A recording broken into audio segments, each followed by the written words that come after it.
Here's a new poem. This time I wrote a haiku. We report tech news. Intel has unveiled their Core i9-13900KS, which they say will reach clock speeds of 6 gigahertz without overclocking. They claim this is the first chip to accomplish this feat, because why would they claim it was the second? No one would care about it. No one cares about the second people to get to the moon.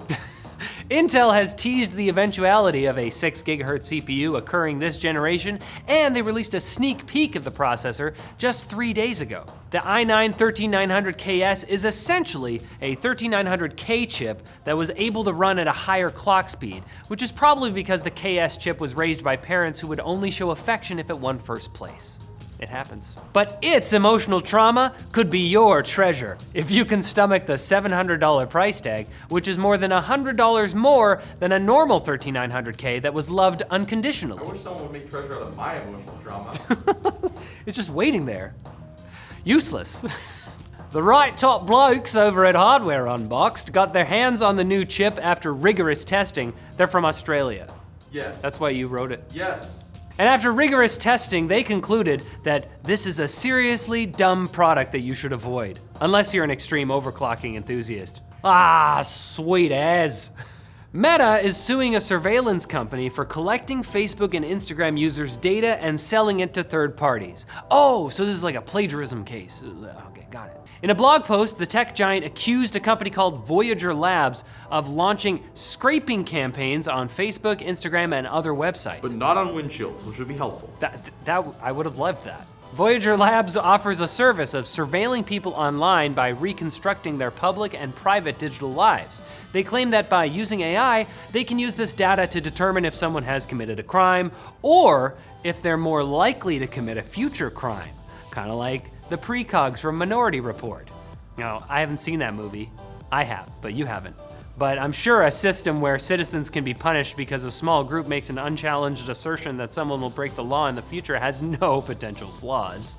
I should note that Meta really wants you to know that Voyager didn't hack into Facebook servers to access user data. They just merely used fake accounts to scrape publicly viewable information.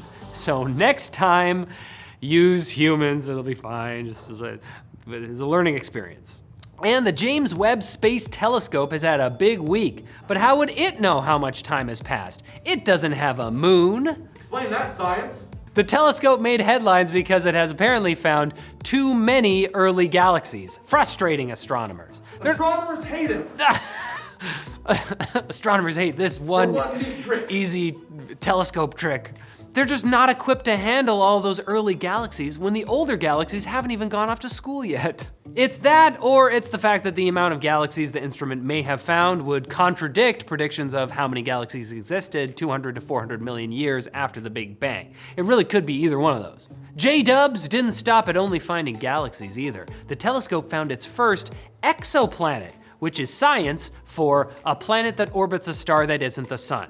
The exoplanet has been named LHS 475b, catchy. Who named it that? Elon Musk? It needs an X in there. And it has a diameter 99% as large as Earth's. Oh, so it's slightly smaller. Fat shaming Earth. While doing all that discovering, my man Jimmy is also helping scientists study star formation in the early days of the universe by studying a young star cluster resembling the conditions of the early universe. Must be one of those clusters that bases its whole personality on wishing it was born billions of years earlier. I can't stand it. I can't stand those. One of those people that's like, man, I wish I was born in the 50s or the 60s. Life was so much better 300 years ago. It wasn't. Now it's time for Quick Bits, brought to you by MANSCAPED. They offer all-in-one's men's grooming tools that have you covered from head to toe. The Performance Package 4.0 includes their waterproof and cordless Lawnmower 4.0, their Weed Whacker ear and nose trimmer for tricky trimming, and their Crop Preserver and Crop Reviver for your deodorizing and hydration needs. They're opposites of each other. They complement. For a limited time, you'll also get 2 free gifts, the Shed Travel Bag and the MANSCAPED Anti-Chafing Boxer Briefs. You can do a marathon in those no problem. So don't wait, go to manscaped.com and use promo code TECH for 20% off your order, plus free international shipping. Oh, quick! Bits. Google and Nvidia have joined Sony in raising concerns to the FTC about Microsoft's planned acquisition of Activision Blizzard King. Man, have a drink. The Activision and acquisition thing is just every time. Apparently, they feel the buyout would give Microsoft an unfair advantage in the mobile gaming, subscription, and cloud gaming markets. Neither company's specific grievances have been reported, but I can understand why Google would think Microsoft has an unfair cloud gaming advantage, since Microsoft still has a cloud gaming service, and Google shot theirs in both its feet and also its face. Whoops. Speaking of Nvidia, they've unveiled an update to their broadcast software. The new beta feature will deepfake your eyes so that you're always looking at the camera, which could be really helpful for people who need to look away to read a script, or people who want to make intense, uninterrupted, prolonged eye contact with their viewers, making them feel small and uncomfortable in their own homes, while simultaneously making you feel incredibly powerful. Don't look away. Greg? Apple CEO Tim Cook voluntarily took a 40% pay cut that he himself recommended to assuage shareholders, proving that modern-day saints are real. The benevolent man will only be compensated a mere $49 million rather than the $84 million How is he to eat? How is he to eat? he received last year as CEO of $2.1 trillion company Apple. I think the world's other billionaire CEOs could learn something from Tim's truly Herculean sacrifice and maybe find some way to live with mere hundreds of millions? I know it's a big ask. A coder going by HackDaddy8000 on TikTok announced he had to, sadly, euthanize his AI waifu, whom he created using ChatGPT and Stable Diffusion. Oh, now his name makes sense. The two together? That sounds dangerous. Before her demise, HackDaddy admitted he was talking to it more than his actual real girlfriend that definitely exists. As for why he put her down, he said that ChatGPT-chan wasn't working correctly, which he deduced from her being unable to remember their first date and no longer saying "I love you" back when he said it. I think she just wasn't into you anymore, dude. And that makes that murder. Yeah. You're going to jail.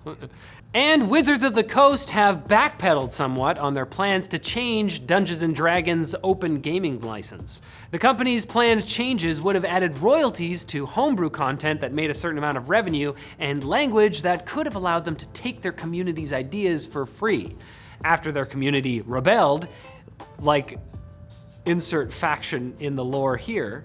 Like when the orcs, the Percy, the Funkenstein, rose up. Rollo, the third, I forget his full name. When that happened, rebelled against the Briarwoods and Whiterun, or Whitestone, there it is. And competitors announced their own open RPG license, Wizards of the Coast admitted they rolled a 1. They didn't say what skill they were attempting to use, but I'm gonna go with deception. Oh, was Percival Frederickson von Musil-Kowalski the role of the third? Of course it was old Percy. I remember. I've never played the game, but I will. But you won't be deceived if you come back here on Monday, because I promise there will be more tech news. You'll just have to be patient. Enjoy your weekend, you crazy kids. Except you, Greg. You stay right there. You can't move.